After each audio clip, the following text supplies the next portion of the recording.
Good morning students. आज हम लोग स्टार्ट कर रहे हैं बेटा श्रेणी एलसीआर परिपथ।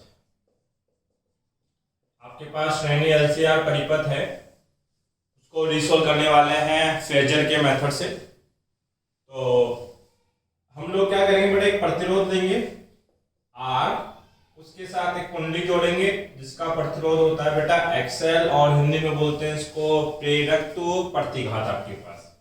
और तीसरा हम लेंगे बेटा एक धारिता जिसका प्रतिरोध होगा एक्सी, जिसको बोला जाता है धारितीय प्रतिघात आपके पास। इनको क्या करेंगे बेटा, एक प्रत्यावर्ती स्रोत से जोड़ दिया जाएगा जिसके विभव का मान होगा V0 sin ओमेगा टी। तो इसके अंदर एक धारा प्रवाहित होगी, कितनी बेटा आपके पास I। जब I धारा R में प्रवाहित होगी तो इसके अंदर एक विभव बनेगा VR, और VR का मान होगा कितना IR आपके पास। दूसरा XL बराबर आपके पास होता है, इसमें विभव होगा VL, और ओम नियम के अनुसार VL क्या होता है, धारा गुना प्रतिरोध। तो इसका प्रतिरोध है बेटा XL।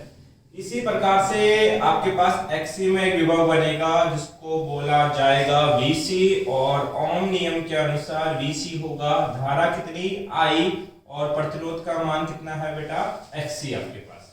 अब आपने फेजर पढ़े हैं, आपने ये पढ़ा था कि प्रतिरोध का केस ऐसा होता है कि जिस दिशा में धारा होगी उसी दिशा में उसका विभव भी होगा। प्रेरक में ये पढ़ा था कि जिस दिशा में धारा होगी उससे 90 डिग्री आगे इसका क्या लिखा जाता है बेटा विभव। और धारिता में ये पढ़ते हैं कि जिस दिशा में धारा होगी उससे 90 डिग्री पीछे क्या लिखा जाएगा बेटा, इसका विभव। अब श्रेणी एलसीआर परिपथ को रिसोल्व करने का सबसे पहला स्टेप है कि इसका क्या निर्माण करें बेटा आप लोग, विभव फेजर। ध्यान दीजिए, श्रेणी एलसीआर परिपथ के कुल 3 केस बन सकते हैं। वो कौन कौन से केस हैं? एक्सएल और एक्सी के परिवर्तन के रूप में 3 केस होते हैं। एक केस ये बन सकता है कि जब एक्सएल बड़ा हो किससे, एक्सी से, तब परिपथ का व्यवहार कैसा होगा। दूसरा केस बन सकता है कि एक्सी बड़ा हो एक्सएल से, तब परिपथ किस प्रकार का बनेगा। और तीसरा केस बन सकता है जब XC बराबर हो XL के, जिसको बोला जाता है अनुनादी परिपथ आपके पास। अगर मैं इसकी बात कर रहा हूं अनुनादी परिपथ के बारे में, देखिए बेटा यहाँ पे हम बात कर रहे हैं किसकी, विभव फेजर की। मैंने कहा था कुल कितने केस बन सकते हैं बेटा, 3 केस आपके पास बन सकते हैं। जब XL बड़ा हो XC से, जब XC बड़ा हो XL से, और XC बराबर हो XL के। इस लेक्चर में हम इन दोनों केस को स्टडी करने वाले हैं, और XC बराबर होगा XL, ये अनुनादी परिपथ बनेगा। इसको हम लोग आगे फर्दर डिस्कस करेंगे आपके पास। सबसे पहले बात करते हैं बेटा किसके बारे में, विभव फेजर। अभी जो पहला केस मैं पढ़ा रहा हूं वो पढ़ा रहा हूं कि जब XL बड़ा है किससे, XC से। ध्यान दे, जिसका XL बड़ा होगा उसका विभव भी बड़ा होगा, अर्थात VL का विभव VC के विभव से ज्यादा है, ऐसा मैं मान के चल रहा हूं। तो विभव फेजर बनाने का तरीका क्या था, अगर आपको याद है, आपने मेरे पुराने लेक्चर देखे हैं, तो विभव फेजर बनाने के लिए सबसे पहले आपको यह देखना पड़ता है कि परिपथ किस प्रकार का है। तो परिपथ श्रेणी के प्रकार का है, और जो श्रेणी परिपथ होते हैं उसके अंदर धारा सदैव समान बनी रहती है, इसलिए यहाँ पर रेफरेंस भी किसको मान लिया जाता है बेटा, धारा को। तो हमने क्या किया, धारा को रेफरेंस कंसीडर कर लिया, that is called I note, और ये ओरिजिन बिंदु है कितना O। अब धारा की दिशा हमने फिक्स कर ली कि धारा इस दिशा में जा रही है आपके पास। अब धारा का रेफरेंस फिक्स है, तो इसके अनुसार सबसे पहले प्रतिरोध का विभव दर्शाएंगे। तो मैं प्रतिरोध के विभव की बात करता हूं, तो प्रतिरोध में उत्पन्न विभव धारा के समान दिशा में होता है। तो ये हो गया V0 R वेक्टर। मैंने क्या लगाया बेटा, V0। V0 का मतलब यह है कि आपके पास ये अधिकतम विभव की बात कर रहा है। तो अगर मैं ओम का नियम लिखूं तो अधिकतम विभव क्या होगा सर, V0 बराबर होगा I0 गुणा में क्या R। अरे ओम क्या कहता है, V बराबर होता है IR। अगर ये अधिकतम विभव है दैट इज V0 R, तो यहाँ पे अधिकतम धारा आएगी I0 आपके पास। अब मुझे दर्शाना है किसको बेटा, VL को, और मैंने केस माना है कि VL को VC से बड़ा बनाया जाएगा आपके पास। तो अब VL कहाँ होता है, जिस दिशा में धारा होती है उससे 90 डिग्री आगे कौन होता है, VL। तो ये हो गया बेटा आपके पास V नॉट L वेक्टर आपके पास। अब दर्शाना है किसको बेटा, VC को। तो VC कहाँ होगा बेटा, इससे 90 डिग्री पीछे, और ये हो जाएगा V नॉट C वेक्टर। मैंने कहा था कि VL को बड़ा बनाएंगे और VC को छोटा, क्योंकि हम स्टडी सी बात को कर रहे हैं आपके पास। अब यहाँ पर ओरिजिन पे कुल कितने सदिश आ चुके हैं, 3। 2 सदिशों को तो हमने रिसोल्व करना सीखा है कि कैसे हल किया जाता है, पर जब एक साथ 3 सदिश आ जाए या 3 से ज्यादा हो तो पहले उनको हल करेंगे जो एक दूसरे के या तो समान दिशा में हो या विपरीत दिशा में हो। तो यहाँ देखिए VOL और VOC एक दूसरे के विपरीत है, तो जब इनको हल करेंगे तो ये आपस में घट जाएंगे। एक सामान्य से उदाहरण देता हूं कि इधर 10 न्यूटन लग रहा है, इधर 2 न्यूटन लग रहा है, तो इस बिंदु पे परिणामी बल कितना लगेगा, तो आपका आंसर होगा सर ऊपर 10 लग रहा है, नीचे 2 लग रहा है, परिणामी लगेगा 8, और ये 8 के परिमाण को दर्शाएगा सदिश के अंदर। क्योंकि सदिशों में जो आप लंबाई बनाते हो वो लंबाई उनके परिमाण को दर्शाती है। तो देखो ऊपर लग रहा है VOL इतना बड़ा, नीचे लग रहा है VOC इतना सा, तो परिणामी कितना होगा इनका, सर इसमें से इसको घटा दिया जाएगा। घटाओगे तो घटने के बाद कुछ इतना सा मान आपको प्राप्त होगा, और ये मान कितना होगा, VOL vector minus VOC vector आपके पास। ठीक है, अब देखो VOL और VOC का सॉल्यूशन ये आ गया, और एक सदिश ये है, तो अब केवल कितने सदिश बचे, 2, जो कि एक दूसरे के क्या है, लंबवत है। और लंबवत सदिशों को सोल्व कैसे करते हैं, इस सदिश को उठाकर इसके ऊपर ड्रॉ कर दिया जाएगा और इस वाले को इसके ऊपर ड्रॉ कर दोगे, तो ये जो परिणामी होगा ये किसको दर्शाएगा बेटा, V नॉट, परिणामी विभव को दर्शाएगा। अब यहाँ पे ये कोण बनता है बेटा कला कोण, जिसको हम बोलते हैं फाई, I नॉट और V नॉट के मध्य बना कोण आपके पास। मुझे इसका सदिश योग करना है, तो ये जो V नॉट वेक्टर होगा वो बराबर होगा प्रथम सदिश VOR वेक्टर प्लस द्वितीय सदिश है VOL vector minus VOC vector के योग के। ठीक है, तो ये आपने क्या किया बेटा, इनका सदिश योग किया। ठीक है, अब मुझे इनका क्या निकालना है, परिमाण। तो परिमाण कैसे निकालते हैं, V नॉट वेक्टर का मोड, परिमाण होता है अंडर रूट पहले सदिश का स्क्वायर V नॉट R का स्क्वायर प्लस दूसरे सदिश का square V not L minus VOC का होल स्क्वायर आपके पास। अब ध्यान दे V नॉट R तो बराबर होता है I नॉट R के, ओम के नियम के अनुसार VOL कितना होगा, ये होगा I नॉट XL। देखो VL बराबर है I XL के, अगर यहाँ अधिकतम विभव लिखूंगा तो यहाँ अधिकतम धारा आएगी, इसलिए यहाँ V नॉट L लिखा है तो यहाँ लिखा मैंने I नॉट। ऐसे ही V नॉट C किसके बराबर होगा, सर V नॉट C बराबर होगा I नॉट ऑफ XC। आपके पास कुछ नहीं करना, इनकी वैल्यूज आपको पुट करनी है। ऐसा करो V नॉट R की जगह रख दो I नॉट R, तो यहाँ बन जाएगा V नॉट बराबर क्या, अंडर रूट ऑफ कितना, सर जी ये होगा I not square of R square plus V not L की जगह क्या लिख देंगे बेटा, I not XL minus VOC की जगह लिखेंगे I नॉट ऑफ XC का क्या चल रहा है बेटा आपके पास, होल स्क्वायर, ये हो गया इसका होल स्क्वायर।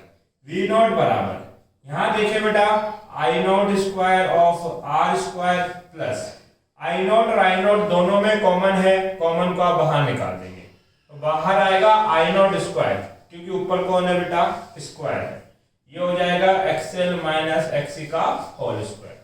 अब देखो इसमें टर्म में भी I नॉट स्क्वायर है और इस टर्म में भी कितनी है, I नॉट स्क्वायर है, तो ये I नॉट स्क्वायर दोनों से कॉमन है, बाहर निकाले, V नॉट बराबर हो जाएगा I naught under root of R square plus XL minus XC का होल स्क्वायर आपके पास। ऐसा करो I नॉट को अपॉन में ले आओ, तो V naught upon I naught बराबर क्या होगा, under root of R square plus XL minus XC का होल स्क्वायर। अगर आपको याद हो तो जब संयोजन परिपथ होते हैं, अर्थात RL होता है, RC होता है या RLC, तीनों होते हैं तो इस संयोजन परिपथ का जो कुल प्रतिरोध होता है उस कुल प्रतिरोध को हम बोलते हैं बेटा प्रतिबाधा।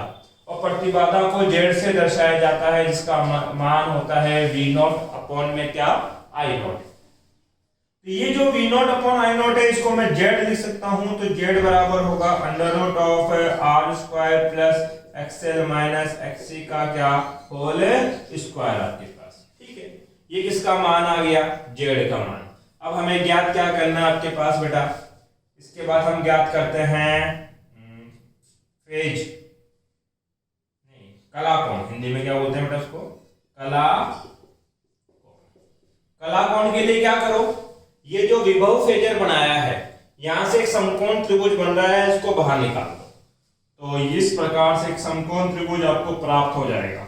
जैसे ये विभव किसको दर्शाता है VOR को, तो लिख दो VOR। ये भुजा और ये भुजा बराबर है, अगर ये दर्शा रही है V not L minus V not C को तो ये भी किसको दर्शाएगा V not L minus V not C को। ये दर्शा रहा है बेटा किस मान को V नॉट को, और ये कोण कितना है फाई। आपको पता है कि कला कोण क्या होता है tan फाई, और tan क्या होता है लंब बटा आधार। तो लंब आपके पास दे रखा है कितना V not L minus V not C बटा आधार का मान है V नॉट R। ये नीचे का पोर्शन दिख जाएगा कि आपको, ठीक है, बहुत आसानी से दिखेगा बिना किसी दिक्कत के। अब ध्यान दे बेटा, मुझे इसको और रिसोल्व करना है तो मैं लिख सकता हूं tan फाई बराबर क्या होगा, ये होगा V not L। V not L का मान है I नॉट ऑफ XL, ये हो जाएगा I not of XL। VOC का मान I नॉट ऑफ XC और VOR का मान है I नॉट ऑफ R। मैंने इन तीनों के मान रख दिए यहाँ पर, यहाँ से I नॉट कॉमन है XL माइनस XC अपॉन में I not of R। I not से I नॉट काट दोगे तो tan फाई का एक दूसरा मान होता है XL माइनस XC बट्टा R। ठीक है, अब tan फाई का मान प्राप्त लग गया। अब हम क्या निकालते हैं बेटा धारा समीकरण। क्या धारा समीकरण, तो आपको पता है धारा का मान क्या होगा I not sine omega T, तो होगा ही होगा, ये कंफर्म है। अब या तो ओमेगा टी में कुछ कोण जुड़ेगा या ओमेगा टी से कुछ कोण घटेगा अगर आप संयोजन परिपथ पढ़ रहे हो तो। ध्यान दीजिए, ये कुछ जुड़ेगा या कुछ घटेगा ये हम कहां से निकालते हैं, इस विभव फेजर से। यहां देखो धारा कितनी है I नॉट, विभव कितना है V नॉट, और I नॉट जो है वो V नॉट से पीछे है। देखो I नॉट इस V नॉट से क्या है पीछे है, कितना कोण फाई कोण, इसलिए यहां लिखा जाएगा ओमेगा टी माइनस फाई। पीछे है इसलिए साइन कैसा आया माइनस का, और ये जो फाई कोण होता है जब आप प्रैक्टिकली इसकी वैल्यू देखते हो तो ये आपके पास लाई करता है 10 डिग्री से 25 डिग्री के बीच में आपके पास। तो ये कौन हो गया धारा समीकरण। अब क्या बनाते हैं बेटा हम लोग इसका प्रतिबाधा फेजर। तो ध्यान दीजिए, प्रतिबाधा फेजर बनाने के लिए मैं एक स्टेटमेंट देता हूं, वो ये है कि जिस फेज में या जिस दिशा में विभव बनता है उसी दिशा में उसका प्रतिरोध भी दर्शाया जाता है।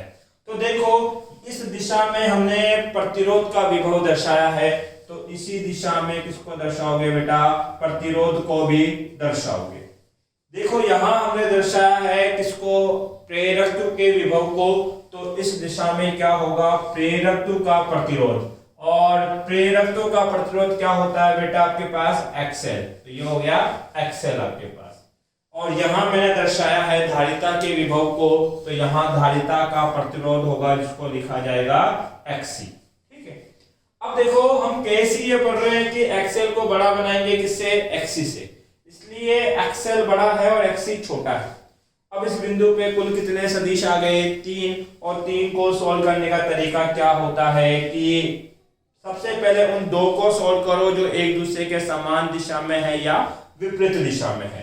तो होगा क्या XL है बड़ा, XC है छोटा, XL में से XC घटाओगे तो ये कुछ मान इतना बच जाएगा आपके पास, ये होगा XL vector minus XC vector आपके पास। ठीक है, अब इस पे कितने कुल सदिश बन गए बेटा 2, एक तो R वेक्टर और एक ये सॉल्यूशन, और दो को कैसे सोल्व करते हैं सर, इसको उठा के इसके ऊपर और इसको यहाँ, तो ये जो विकर्ण होगा ये विकर्ण किसको दर्शाएगा बेटा, परिणामी प्रतिबाधा को। तो ये होगा जेड वेक्टर और ये कोण कितना होगा फाई।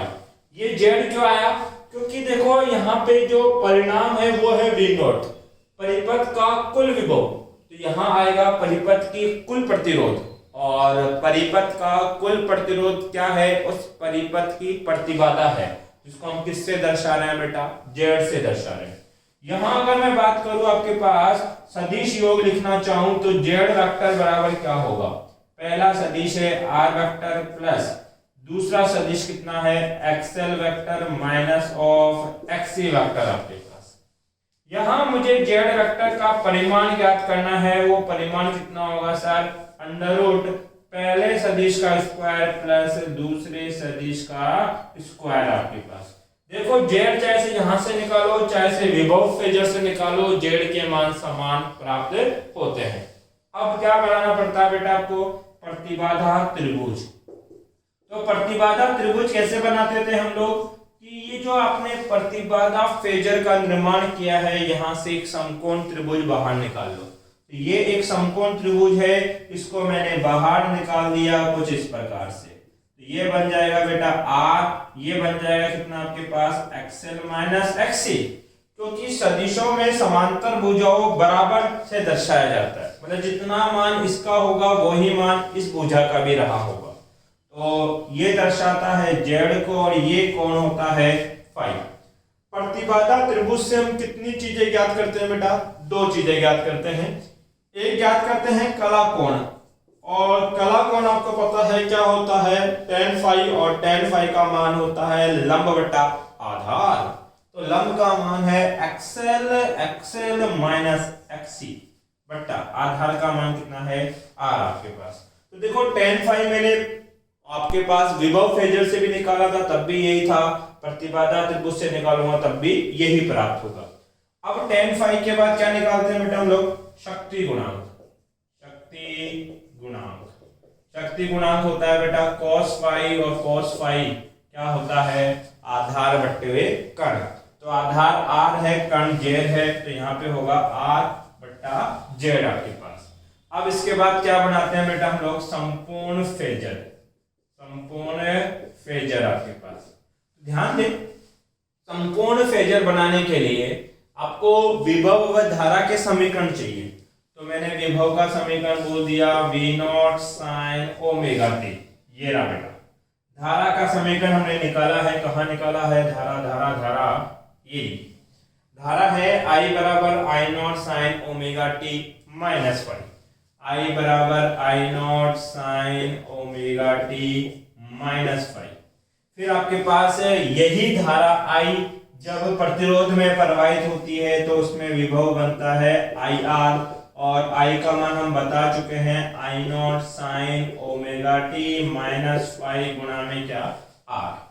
फिर यही I धारा एक्सएल में प्रवाहित होगी तो यहाँ विभव बनाएगी VL, और ये होता है I एक्सएल आपके पास, और I का मान है I naught sine omega t minus phi गुणा में एक्सएल।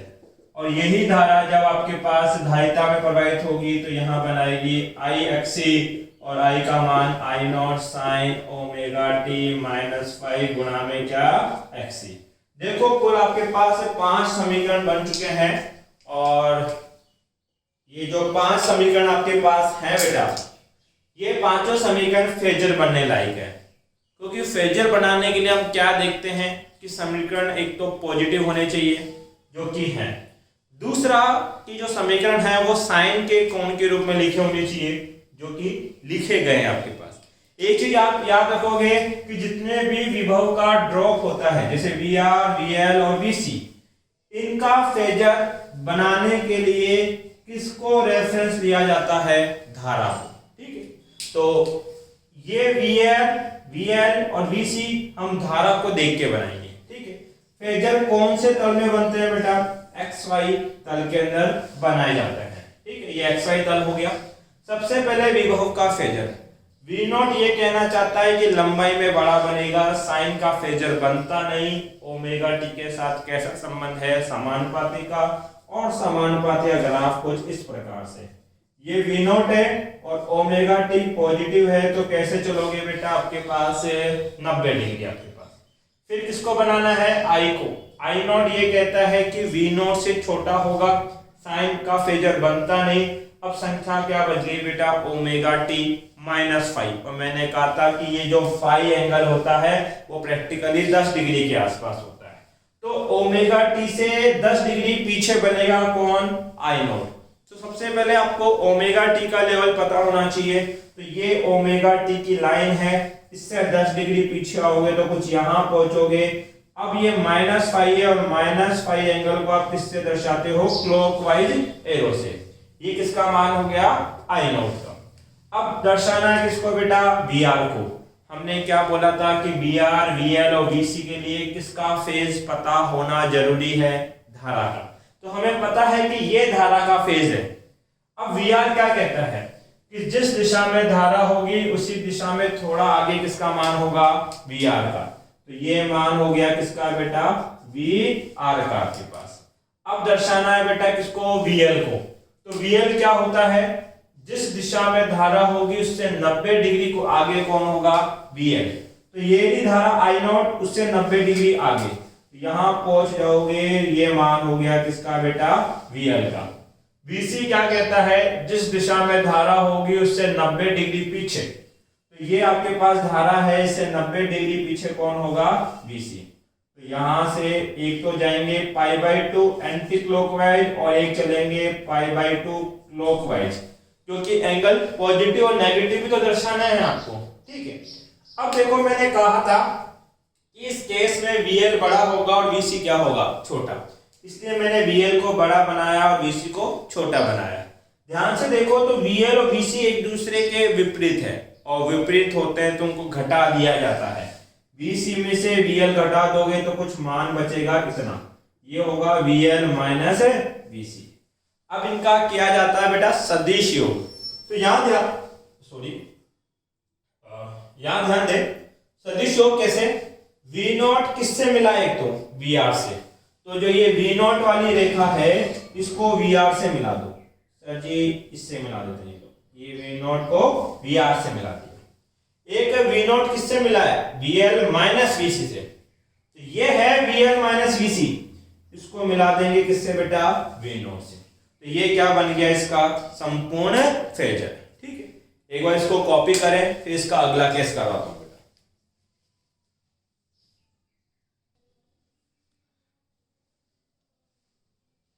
अब ध्यान दीजिए यहाँ पे बेटा, जो अगला केस है उसमें क्या करना है आपको, केवल अभी मैंने एक्सएल को बड़ा बनाया किससे, एक्सी से। अगले केस में केवल चेंज ये करना है कि XC, light gone, XC is greater than two क्या बेटा आपके पास, एक्सएल, ठीक है। तो ये केस आपको खुद से रिसोल्व करना है और सेम तरीके से होगा, केवल आपको एक्सी को बड़ा बनाना है किससे, एक्सएल से। तो ये आप खुद से करेंगे। बाकी वीडियो पसंद आता है वीडियो को लाइक करें बेटा।